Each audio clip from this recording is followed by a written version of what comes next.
If I had to pick my favorite animated movie, it would probably be Teen Titans Go to the Movies, but even I'm aware that is no objective truth.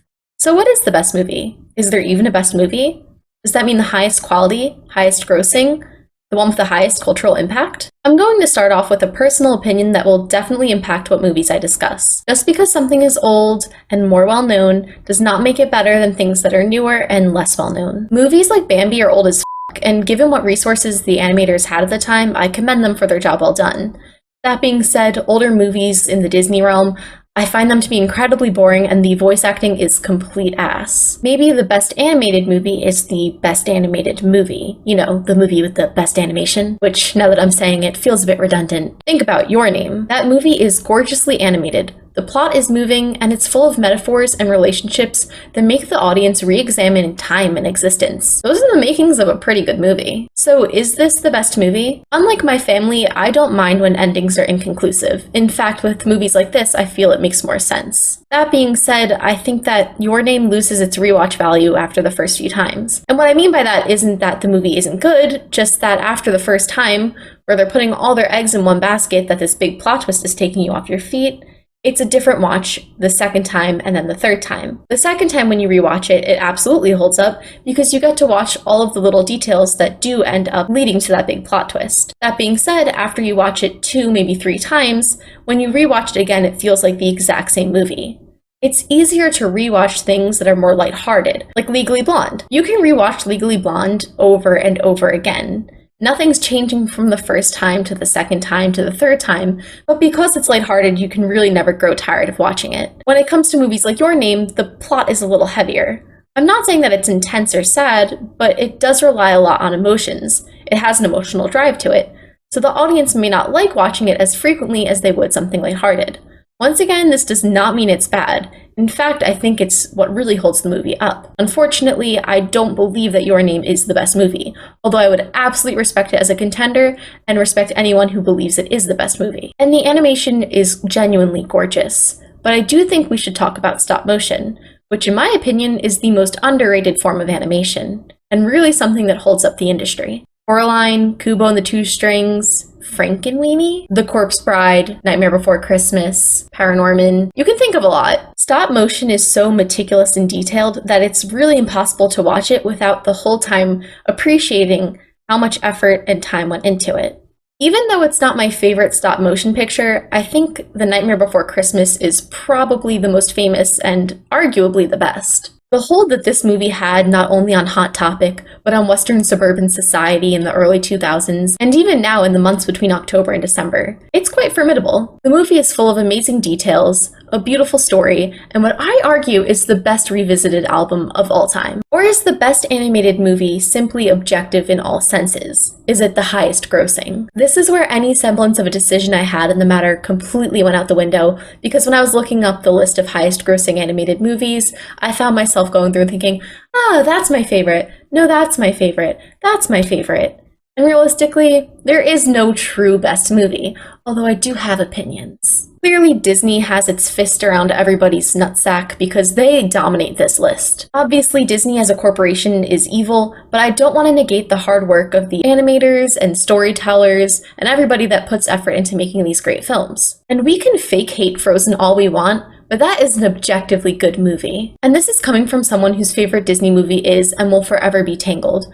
But Frozen had a much bigger impact on society. Until Encanto released, I genuinely thought no one could topple it. And since Frozen is the big dommy mommy milking every dollar for Daddy Disney, technically Encanto can only topple Frozen in spirit, but We Don't Talk About Bruno has joined the ranks of the best Disney songs of all time, which is a hard medal to earn. Although I still think the best soundtrack of all time belongs to Mulan, because no other Disney movie has I'll Make a Man Out of You, A Girl Worth Fighting For, and, most notably, Reflection. However, this all raises another point. Do musicals get a leg up in the competition? Is the movie better simply because more iPad babies are playing their songs out loud in the grocery store? If that was the case, then we'd be ignoring movies like Ice Age, Shrek, Finding Nemo, Toy Story. And if you can't tell, I'm incredibly biased towards my generation's movies. These movies all made top dollar despite not having a musical aspect to it. Or at least no in-story musical aspect, because let's face it, their soundtracks still slap immensely.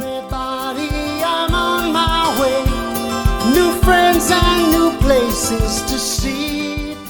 And if we're really harping on my personal opinion, then the best movie should have a happy ending and make me feel fuzzy inside. Like Coco, for instance, which, despite being a monument to how truly evil Disney is, makes me sob every fucking time. The songs are beautiful, the animation is solid mostly, and the characters feel so real. Coco didn't do horribly in box office, but in my opinion, its commercial success didn't quite reach what I feel it should have. I mean, look at where Minions ranks. Minions ranks much higher, and I'm mad at myself because between Coco and Minions, I only saw one of them in theaters, and guess which one it was. And I'll admit it, if we circle back to cultural impact, the Minions won. They won.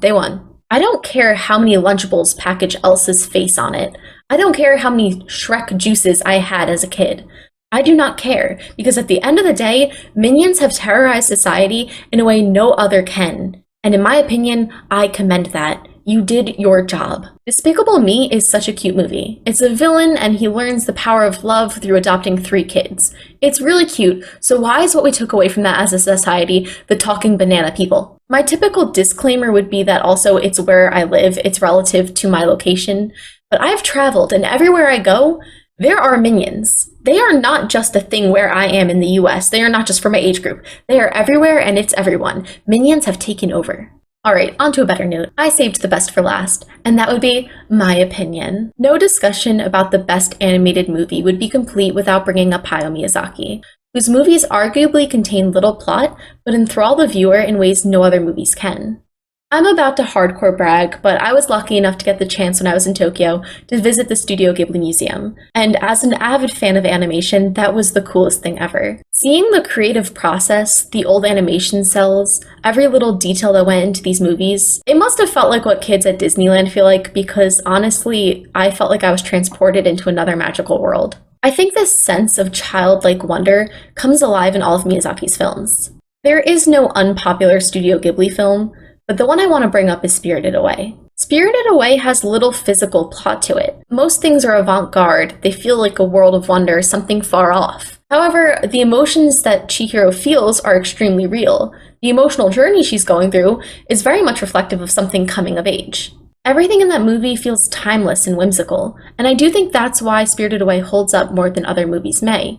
You could watch it 5, 10, 15 years from now, and it would still be just as good as when you watched it as a kid. If you watched it as a kid. And if you watch it now, I'm sure you'll have that same sense of wonder. And personally, I feel the same way about Ratatouille. There's nothing like watching a rat with a dream help a skinny man cook. And Ratatouille has only grown in popularity since its release, having its own fan-made musical, which is actually pretty good. I've dodged the question long enough though. What do I think the best animated movie actually is? Because I do have an opinion, which is my opinion. It's subject to change because it is a more recent film, but in my opinion, the best animated movie is Into the Spider-Verse. So why Into the Spider-Verse? Personally, I think it combines the best of everything. Animation, story, voice acting. It's animated to reflect the comic book art style, which is really cool and unique. A lot of fans also point out that Miles is animated to move slower, which represents how he is not yet developed as a Spider-Man. There are even a few points where the colors used are outrageous. Everything feels out of this world, and I feel like not enough movies are doing that these days. This is also one of the only movies I've seen more than once in theaters, which I rarely do because who wants to pay $15 for popcorn? And you could say, oh no, I won't get the popcorn, but we all know you're gonna get the popcorn. Point is, I went to see this one twice because I wanted to see it on the big screen more than once and knew I wouldn't always have the opportunity. Miles Morales is an amazing Spider-Man. And honestly, as someone who's always preferred DC over Marvel for nothing other than the fact they have more animated series, this truly made me reconsider. The movie's plot is equal parts sad, inspiring, funny, messy.